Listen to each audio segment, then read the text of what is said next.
আসসালামু আলাইকুম সুপ্রিয় কৃষক বন্ধুরা, আশা করি সবাই ভালো আছেন।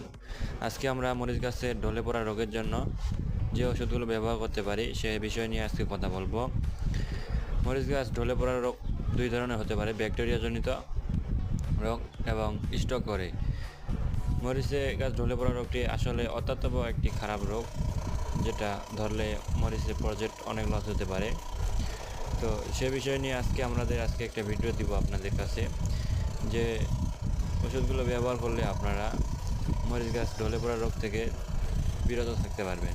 যেমন প্রোভার প্রতি লিটার পানিতে 1 মিলি করে এবং ব্যাকটন 22 লিটার পানিতে 50 গ্রাম এবং লুমেন্ট্রিন আমাদের লুফার জাতীয় ওষুধ কাজ করে এবং লুমেন্ট্রি যেটা লুফারের কাজ করে, এই ওষুধগুলো দিয়ে আপনারা ভালোভাবে গাছে গোড়ায় বা উপরে স্প্রে করে দিবেন, ইনশাল্লাহ ভালো ফলাফল পাবেন।